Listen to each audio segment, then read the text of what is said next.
Hello. This video is going to be about reducing or eliminating an alimony obligation in New Jersey.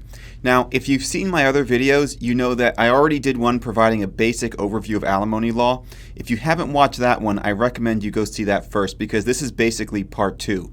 How do you change an alimony obligation in New Jersey once it's already in place?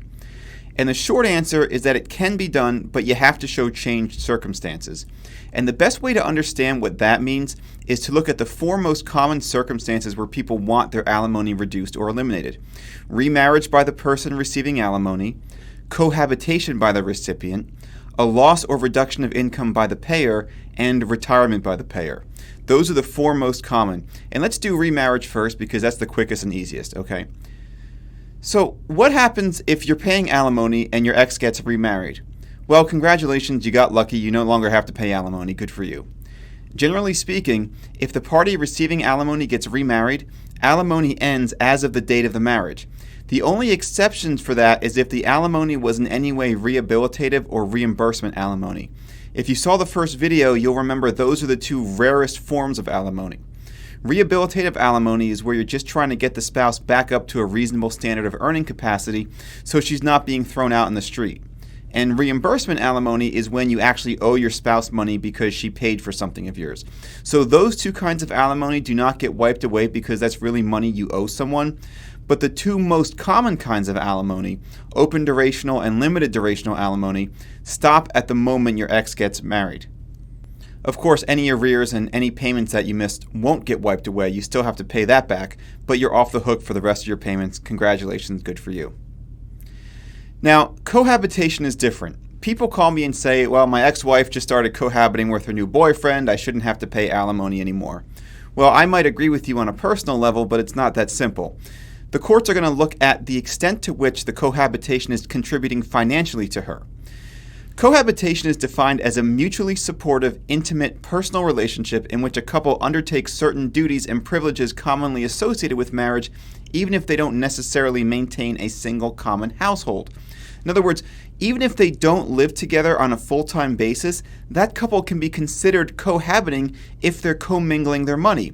So the court's going to look at the extent to which they're sharing living expenses, the extent to which they're holding themselves out to be a couple, and if they're living together, are they sharing household chores, that kind of thing. A couple of things about this.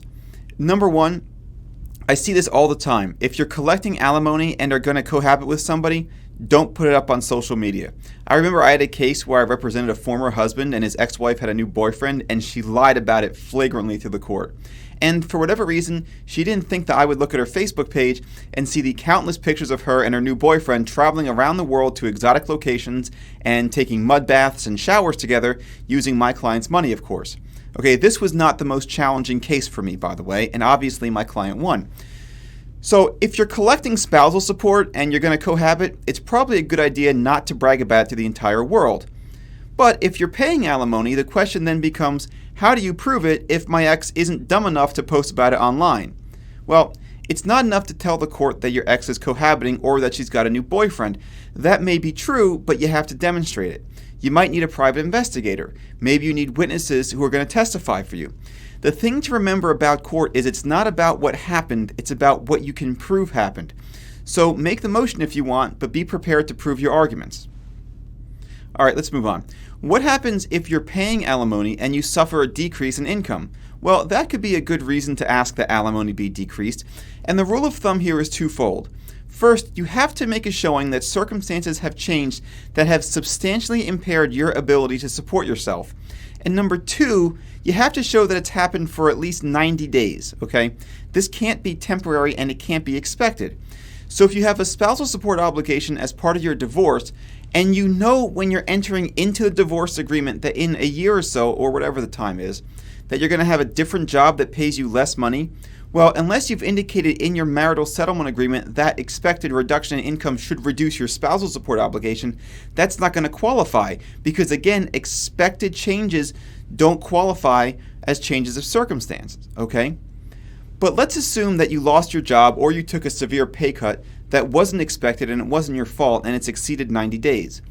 Then we have to distinguish between whether or not this was voluntary or involuntary. Now, if it was involuntary, If you lose your job or you take a pay cut by no fault of your own, the court's going to look at the reasonableness of your ability to get a job of equal value. There's a case called Story where the husband was making like $110,000 a year selling computer hardware, and he lost his job, and nobody doubted that it was not his fault. He then got another job where he was only making $15,000 a year. So the court decided to impute income to him, saying even though you're only making $15,000 a year now, based on your training and experience and your work history, you should be making much more than that. So the court denied his motion to modify alimony because he didn't establish that his career change was reasonable. So the court looks at two things. Is the choice in accepting replacement employment reasonable? And if so, is the adjustment that the spouse is seeking fair and reasonable to both parties? The same principle is obviously therefore going to hold true for a voluntary reduction in income. Let's say you're paying spousal support and you choose to leave your job for whatever reason and take a much lower paying job. The court can deny your application to reduce spousal support even if it finds you acted in good faith. Because again, you're going to have income imputed to you, and the court's also going to look at whether the financial suffering that occurred from your decision should be visited upon you rather than your spouse. Okay, so what if you choose to retire though? Well, now we have to distinguish between early retirement and retiring at the general retirement age. Voluntary early retirement can be a reason to modify alimony, but it's subject to what's called individual interpretation. In other words, the court's going to ask whether your retirement was reasonable and in good faith. So the courts are going to look at whether it's reasonable for you to retire early because of your age or how close you are to the standard retirement age as determined by Social Security, which is 67 now, but it changes depending on what year you were born. The court's also going to look at your health and your motivation and what the effect is on your spouse in terms of how it's going to impact her if your spousal support obligation is reduced or eliminated. And I would also add that the court should probably also consider the extent to which this was planned and known to your spouse during the marriage. Because if it was always expected that you would retire early, you have a better chance of arguing successfully in favor of ending or reducing your spousal support obligation. However, if you retire at the Social Security retirement age, there is a rebuttable presumption that alimony shall terminate. This presumption can be overcome, however, if the court determines based on certain factors that alimony should continue, and it's all kind of the same thing we already talked about. You know, they're going to look at how much alimony has already been paid. They're going to look at the source of the income of the parties, the relative health of the parties, any other factors the court deems relevant, like the extent to which either side is dependent on the money, all those things. So nothing is really black and white as far as this goes, which means it is all the more important to spell out as explicitly as possible in your marital settlement agreement what should and shouldn't qualify as a change of circumstances to the extent that you can. So those are the four most common reasons people use to end or reduce their spousal support obligation, but of course there are many others. An illness could be a change of circumstances, changes in federal income tax law, things like that. What if the party receiving alimony starts earning more money? Well, just because that person is earning more money does not necessarily mean that alimony should end or should be reduced, especially when those new earnings combined with the money that they're getting simply allows that person to maintain the standard of living that they enjoyed during the marriage. And you can imagine that this involves a very detailed and in-depth analysis by the court. So it's important to keep track of the other side's earnings, and as part of your marital settlement agreement, there should be a requirement that both sides exchange income tax information every year for exactly this reason. All right, lastly, I want to touch on bankruptcy really quickly. Does bankruptcy end alimony? The short answer is no, it does not. And by the way, it doesn't end child support either, and that's another topic for another video. However, the circumstances that led to bankruptcy could be considered significant enough to justify the reduction or elimination of alimony. So bankruptcy itself does not eliminate alimony, but the dire financial condition that you find yourself in might. All right, that's a brief overview of ending or reducing alimony payments in New Jersey, but of course the actual process is much more involved.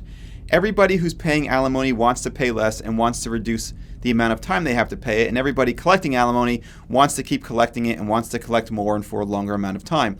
So the bottom line is, when you're getting divorced in the first place, make sure you hire a competent attorney who knows what he's doing so he can structure your marital settlement agreement in a favorable way for you and which creates reasonable expectations and parameters, because once that thing is signed, it's very difficult to change. And when you do need to change it, spend the money and get an attorney who knows what he's doing. This is complicated stuff, and if you think you can just represent yourself because you read a few blog articles or watched a video on YouTube, even one as good as mine, you're probably going to be in for a bad experience. You wouldn't perform a medical operation on yourself, and you shouldn't perform a legal one on yourself either. Just hire a professional. You'll save money in the long run. All right, if you have any questions or would like to come in for a consultation, please contact my office and set up an appointment, and I'll be happy to meet with you. Thanks for watching, and good luck.